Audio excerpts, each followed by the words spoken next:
got some room to work on the motor. I need to sell some parts too. What's up, you guys? Happy Sunday. Hopefully you guys all got to enjoy the McGregor and Mayweather fight.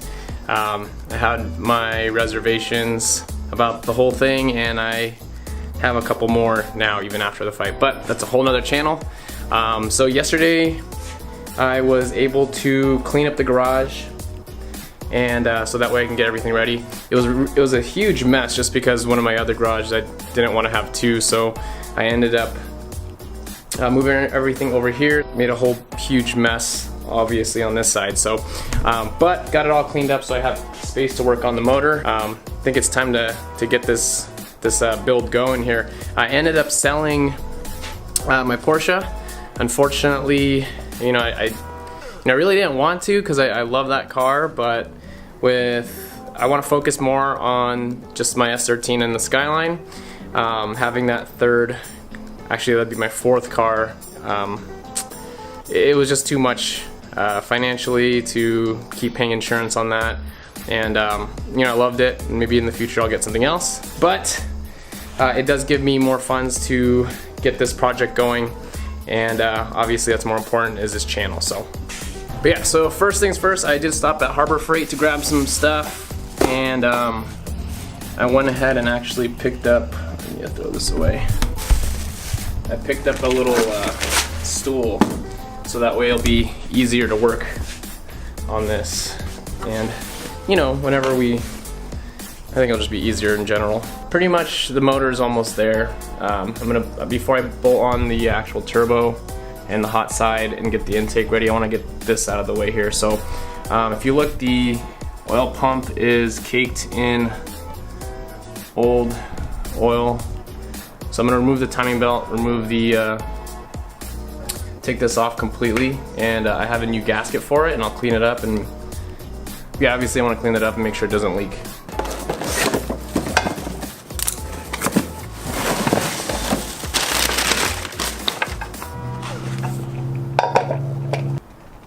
And then same thing with this guy.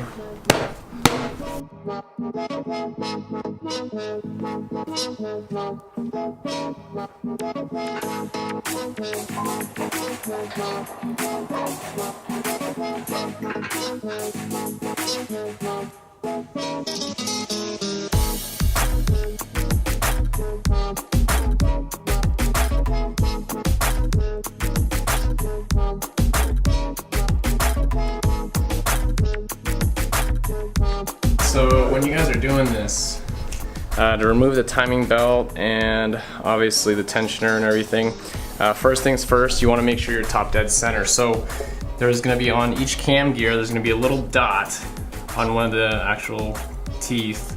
And it's going to line up on this cover here with a line there, a line there. Let me see if you guys can see that. So there's that one right here on the intake cam, and here's the exhaust cam ear, and you'll see that line up from there. And then also down here you'll see that this will line up with this notch right here. So that way when you take the belt off, everything should be in the correct position. So again, top dead center, and then when you put your belt on, there's going to be lines on the belt, and I'll show you that. And actually with that, I think I'm gonna replace the belt, so we'll see. So first things first, I'm gonna go ahead and, this right here is a tensioner. So you're gonna loosen this up, and if you look, there's a Allen key, I believe that was like 7/16, that will allow us to rotate it. But when I loosen this up, it should give us enough slack to take this off. Loosen this up.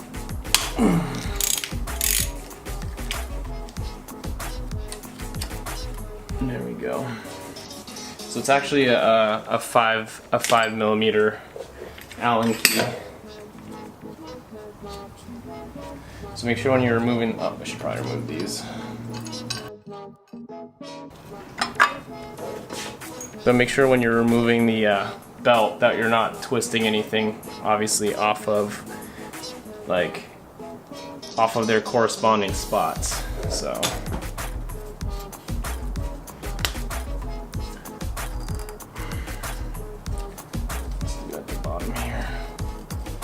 Actually, you know what? I should be able to remove this too.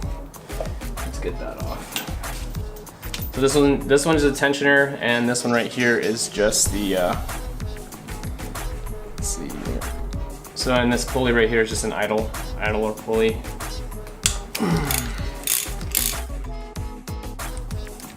And make sure you don't lose, there should be a washer. And this bearing, this pulley is actually still pretty good. So even the belt, you know, definitely want to replace that while it's out. This is the OEM one, and it is in actually it's in really good condition, but just to be on the safe side, I might as well just replace it since it's all out. So. All right, so this should just slide off along with this. I did purchase a new seal, so I'm going to replace this one here, and it should be 10mm bolts. I believe a total of 8 of them. 2, 3, 4, 5, 6, 7, 8. So 8 total bolts from here, and these are all 10mm. So let's go ahead and take those out.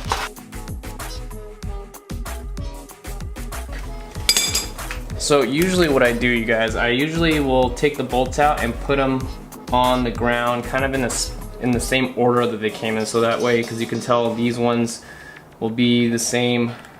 So there's gonna be 4 that are gonna be shorter, 2 that are gonna be longer, actually 3, this one's even longer than these 2. I believe this is the same length as this, but always good to keep them in that same general area when taking it off. So just so you can see, so I put them in the same order that they're gonna be in, if you could tell. But usually there's a spot that you can use, so you don't want to mar anything, obviously. There we go.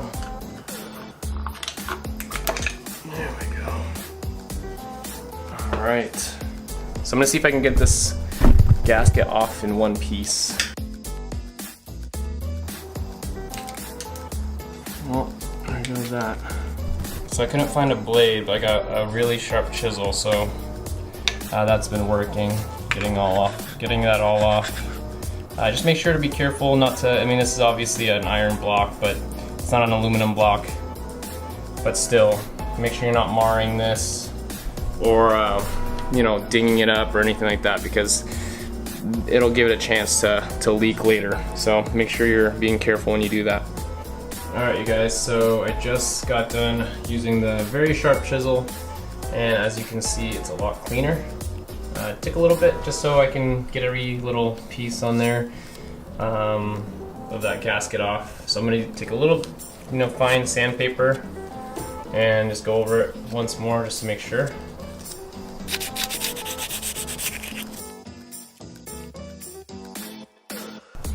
Alright, so I just got done wiping it down, so everything looks really clean on there, so everything's nice and flat. Cool. Now for the actual oil pump. Alright, so now just to clean this, I'm going to use some degreaser.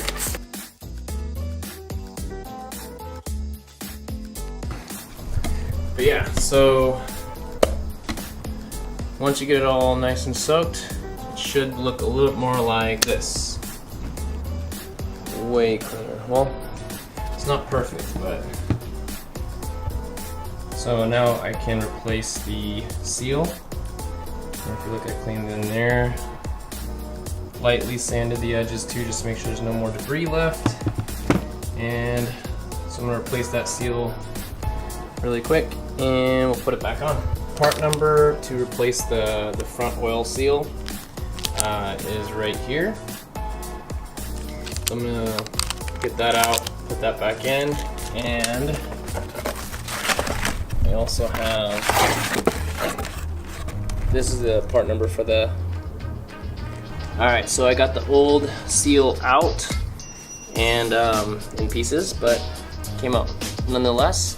I went ahead and actually put some oil, some brand new oil around the seal itself, just so that way it doesn't, you know, snag or get all cut up. And what you want to do is usually, obviously a socket, it's going to be a little bit bigger, too big for that. So what I did is I have the hockey puck that I use, and just make sure it's centered on there, and that way when you hit it down, it should go nice and even. And there you go. She's in there nice and flush. Sweet. Alright, so now that that's done, we have our gasket here and ready to go on here. So make sure it's clean. On there. And this one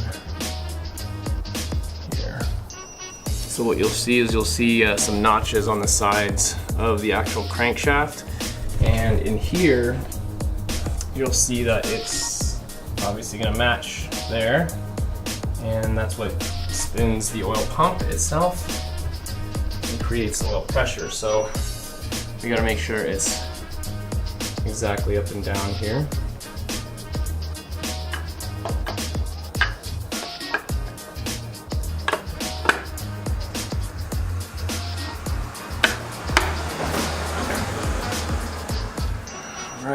Alright, so make sure everything is completely flush, which it does look like everything's good. Alright, so now I did tell you guys I will be using, I'm gonna replace the belt on here, but just for the sake of showing you guys how to put the timing belt back on, if you look on the stock timing belt, there's a knot or a line that matches up with the dimple on each side here. So if you look, there's a line. I don't know if you can see that with the light, but this side you can see. So there's a line right here, matches up with the dimple. So each of those gotta match up. I always like to put the move the band out of the tensioner, like move the tensioner out so you can fit that on. And if you notice, I just have it right on the edge here because it's gonna be very tight. So then I'll go ahead and put the idle or pulley right here. So I just slid this over and make sure that everything still lines up. So if you look, that line still matches with the dimple. And same thing with this line, which I don't think you guys can see because it's dark. Matches with this, and this line right here on the belt matches the dimple right there perfectly. And so now we can tighten this down. Again, make sure everything's hand tightened first. As soon as you get this kind of locked in, tighten it down so that it stays, and then of course check it from there. But it should no more than a quarter turn when you're, no more than a quarter turn when you're twisting the actual belt.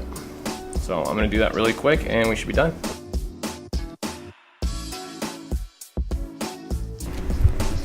Alright, so that pretty much sums it all up for this video. So the front is completely ready to get all the covers back on. And then next on the agenda, I'm gonna go ahead and be painting the plenum, so that way all the scratches are all gone. And also getting the coolant lines attached on this side. Oh, I might have to get a whole new oil pan, which kind of sucks because they aren't the cheapest things. They're all over about 140, 150 bucks shipped. I might try to salvage this and see if I can bang out the bottom, but to tell you the truth, I might just end up getting a whole new one. We'll see. And yeah, that's pretty much it. Again, you guys, thank you so much for hanging in there. I know it's been some time here since we've been actually putting out content on the RB, but I promise you, going forward, that's pretty much my main focus at this point. Now that the Porsche's gone, again, really sad about it, but opens new doors for a project like this. And the Porsche went to a great home, so I'm happy about that, Jessie. I know you have plans for her, so maybe I'll link that when you have your channel up and running for the Porsche. As always, if you haven't already, hit that like button, subscribe if you haven't already subscribed, and yeah, we'll see you guys in the next video. Later.